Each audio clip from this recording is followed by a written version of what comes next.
Hello, busy bees. Miss Shawna. I'm going to read you today Otis. I hope you guys are all well. I miss you. I'm going to keep reading stories just so we can stay connected and together. So here we go. Otis. It's by Lauren Long. If you guys are in Miss Paula's class now, you probably have heard Otis before. Here's the picture. There once was a friendly little tractor. His name was Otis. And every day Otis and his farmer worked together, taking care of the farm they called home. Otis liked to work.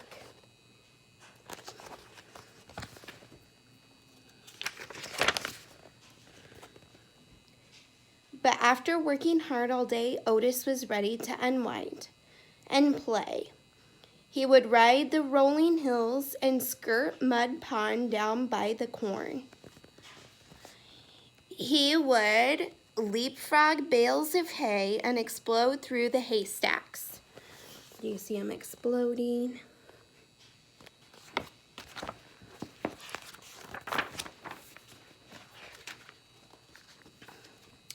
On occasion, he would chase a rabbit or play Ring Around the Rosie with ducks to the sound of his steady put, puff, putted, chuff. And sometimes at the end of the day, he would just sit under the apple tree and watch the farm below.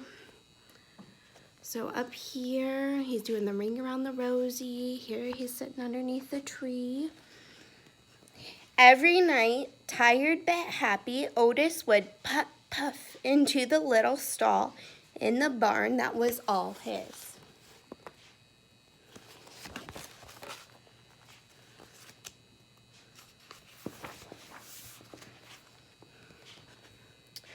One night when Otis was fast asleep, the farmer brought a beautiful baby calf into the barn.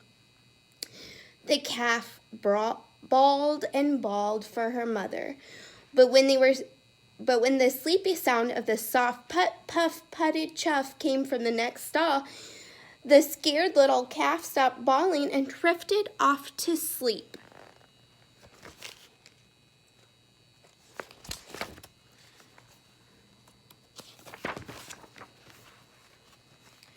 From that day on, the calf started following the little tractor wherever he went. Put, puff, putted, chuff. She followed him over the rolling hills and down by Mud Pond. She was right behind him, leapfrogging bales of hay. And the calf made their game of Ring Around the Rosie all better.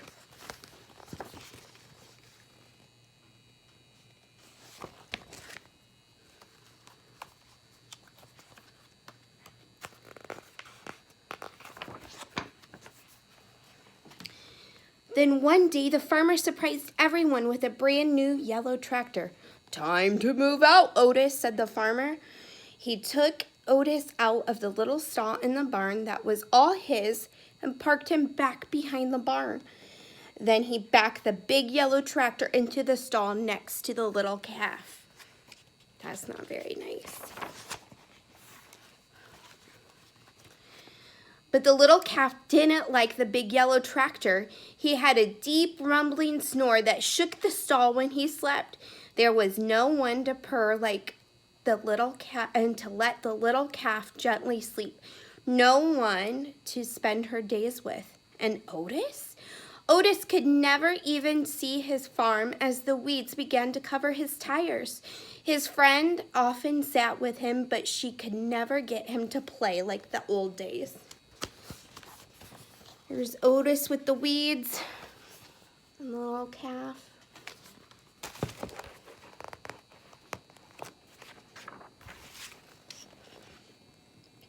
It was early summer when the farmer discovered a poster.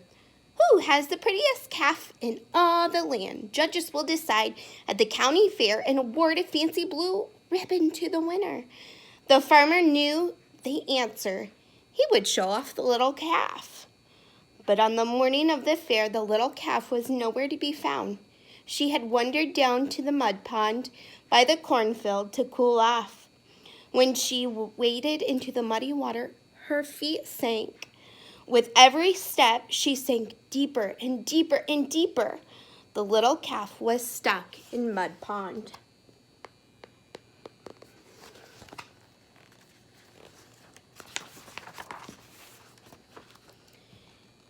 "Get the hands!" the farmer shouted when he saw her.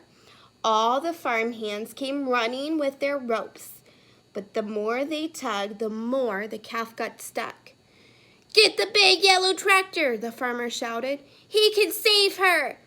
But the big tractor just scared the little calf, and she sank deeper and deeper. Nearby, farmers began to gather.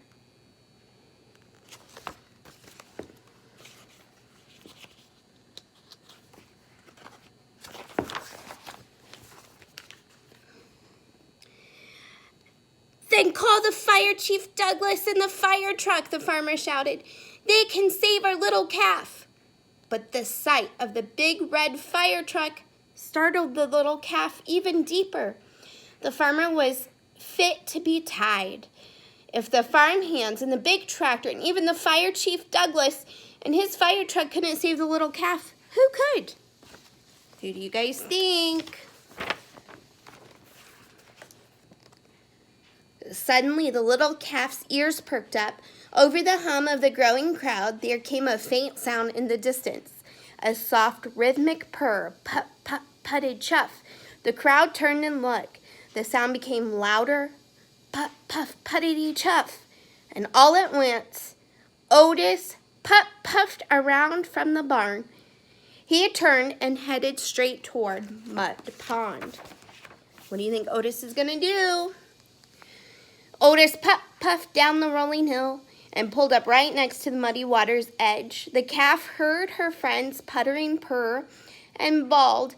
It was something like a hello. Then, to the sound of his gentle chuff and the amazement of all the people in the crowd, Otis slowly began to circle the pond.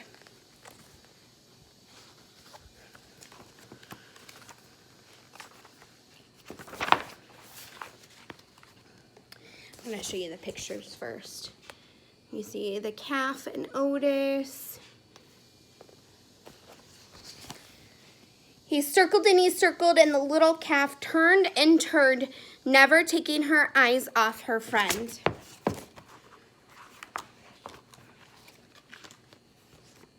With each ring Otis made around Mud Pond, the muddy grip loosened until the calf was able to stumble out of the pond on her own.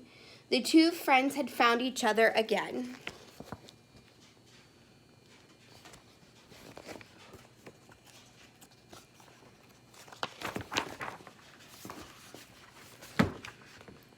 Otis led the calf right down Dusty Road toward the village, and everyone threw flowers as they went, following them into town.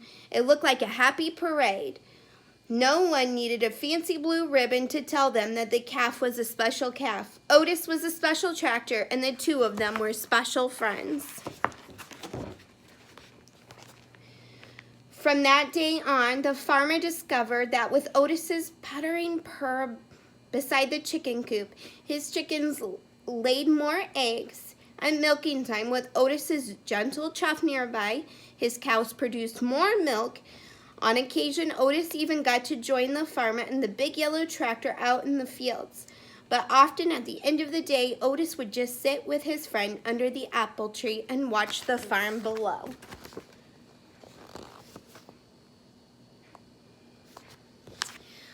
That's our story for today. I miss you guys. Tomorrow starts a new week. If you're not at Dolce, spend time with your mommies and your daddies and staying safe and healthy. If you are at Dolce, I really miss you guys and I want to be there, and I will be back soon enough. Bye,